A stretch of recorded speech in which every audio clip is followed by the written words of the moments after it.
Friends, GMR airport की बात करने जा रहा हूं आपके सामने। ये एक शेयर है जो कि शेयर मार्केट में रन होता है। Supreme Court clears checks for GMR to run upgrade Nagpur airport. एक केस चल रहा था 2022 के अंदर, जहां पर एयरपोर्ट अथॉरिटी ऑफ इंडिया और सेंट्रल गवर्नमेंट का कुछ प्ली था जीएमआर एयरपोर्ट को लेकर के। और ये कौन सा एयरपोर्ट था? नागपुर का एयरपोर्ट था। अभी फिलहाल सुप्रीम कोर्ट ने क्लियर चिट दे दी है। आपको इस पर बहस वापस से होगी नहीं, क्योंकि सुप्रीम कोर्ट के बाद आप कहीं नहीं जा सकते। तो सुप्रीम कोर्ट की तरफ से जीएमआर को पूरा क्लीन चिट मिल गया है कि नागपुर एयरपोर्ट को यही मेंटेन करेंगे। तो ये एक पॉजिटिव न्यूज़ जीएमआर एयरपोर्ट को लेकर के। तो जीएमआर इंफ्रास्ट्रक्चर पहले ये कंपनी थी, अभी फिलहाल जीएमआर एयरपोर्ट हो गई है। तो यहाँ पर आपको जीएमआर एयरपोर्ट की अगर कुछ और चीज़ों की बात करें तो मार्केट कैप देखिए 1 लाख करोड़ के ऊपर पहुँच चुका है। इसका करंट प्राइस 95 का है। हाइक की बात करेंगे 104 का है, लो की बात करेंगे 52 का है। तो एक साल में कंपनी ने डबल किया है। बुक वैल्यू नेगेटिव में है और रिटर्न ऑन कैपिटल एम्प्लॉयड 6.41% का आ चुका है। इक्विटी कुछ है नहीं क्योंकि कंपनी लॉस में है। फेस वैल्यू की बात करेंगे तो ₹1 का है। इसके साथ साथ कंपनी इंटरेस्ट कवरेज रेशियो के अंदर फंसी हुई है और प्रोमोटर के पास 27% 27.70% प्रोमोटर की जो होल्डिंग है वो एक्चुअली में प्लेज है। प्लेज मतलब गिरवी रखी हुई है। GMR airport, RITES, Ratan India, CMS info systems, SIS, rain industries, Gujarat Ambuja export, ये कुछ छोटे मोटे पेयर कंपेटिटर हैं। एप्पल ऑन एप्पल बेसिस पे कंपेयर नहीं कर सकते, पर हाँ कहीं ना कहीं है जहाँ कंपेयर कर सकते हैं। तो यहाँ पर लिखा हुआ है। जून क्वार्टर के सेल की बात करेंगे तो 2447 करोड़ से 2402 करोड़ का सेल रिकॉर्ड किया गया।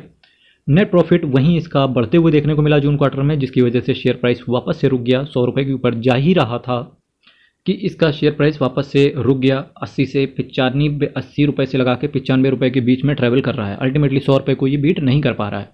नेट प्रॉफिट की बात करेंगे तो 338 करोड़ का लॉस आया। अर्निंग पर शेयर नेगेटिव में पहुंच गया 0.23। इसके बाद अगर आप कुछ बात करेंगे इसके बोरविंग्स को लेकर के तो कंपनी की जो लॉन्ग टर्म बोरविंग्स है वो बढ़ गई 34,333 करोड़ की। शॉर्ट टर्म बोरविंग्स इनकी बहुत कम हो गई, 3,767 करोड़ से 952 करोड़ की ही केवल बची। और कंपनी का जो ऑपरेटिंग एक्टिविटी है, सबसे अच्छी चीज़ है कि वहाँ से कंटिन्यूटी बढ़ रही है, यानी कि जो कंपनी का कोर बिजनेस है वहाँ से प्रॉफिटेबिलिटी आ रही है। कैश फ्लोज पॉजिटिव देखने को मिल रहे हैं। हालांकि यहाँ पर इन्वेस्टमेंट की वजह से नेगेटिव कैश फ्लो देखने को मिला 1445 करोड़ का। डेटर डेज बिल्कुल जैसा एक कंपनी के अंदर होना चाहिए वैसा ही है। किसी भी कंपनी का अगर डेटर डेज 24 दिन से कम नज़र आ जाए तो कैश का फ्लो अच्छा रह सकता है। तो ये कह सकते हैं कि इसके डेटर डेज को देख करके कि आने वाले समय में कैश फ्लो और बेहतरीन और बेहतर होता चला जाएगा।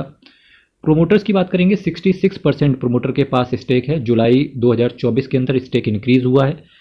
इंक्रीज़ होने का स्टेक एक केवल लॉजिक था, एक कंपनी थी इनकी, उसको इन्होंने डीमर्ज कर दिया है। जीएमआर जो प्रोमोटर होल्डिंग कंपनी थी उसको भी इन्होंने मर्ज कर दिया जीएमआर एयरपोर्ट के अंदर। और देखिए बहुत सारे अपडेशन यहाँ से देखने को मिल रहे हैं। एफआईआईज़ का स्टेक 25 से 14% कराया गया। डीआईएस का स्टेक 5 से 3% कराया गया। पब्लिक ने स्टेक इंक्रीज़ किया है 9% से 15% का। देखते हैं क्या ये पब्लिक की बैट सही साबित होगी। अभी तक को शेयर मार्केट में बहुत सारे ऐसे शेयर हैं जो केवल पब्लिक ने ही चला दिए हैं। क्या जीएमआर एयरपोर्ट भी ऐसा कर पाएगा? तो फ्यूचर में इसकी बात करेंगे। फिलहाल तो इसकी बैलेंस शीट स्ट्रांग है। केवल अगर कुछ एक पैरामीटर्स को इग्नोर कर दें, जैसे कि कैश फ्लो नेगेटिव है और जून क्वार्टर के रिजल्ट खराब आए थे, फिर भी एक क्वार्टर से हम बाकी की चीज़ें जज नहीं कर सकते कि पूरे साल भर में कंपनी किस तरीके से रन करेगी। कंपनी को जज करने के लिए ईयर ऑन ईयर बेसिस का डेटा देखना जरूरी होता है। वो अभी पॉजिटिव ट्रेजेक्टरी में चल रहा है। मेरे मित्र, चैनल को सब्सक्राइब कीजिएगा। आपकी क्या राय है इस शेयर को लेकर के कमेंट बॉक्स में रखिएगा। हर हर महादेव, अयप्पा शरणम, हरी शरणम। बहुत बहुत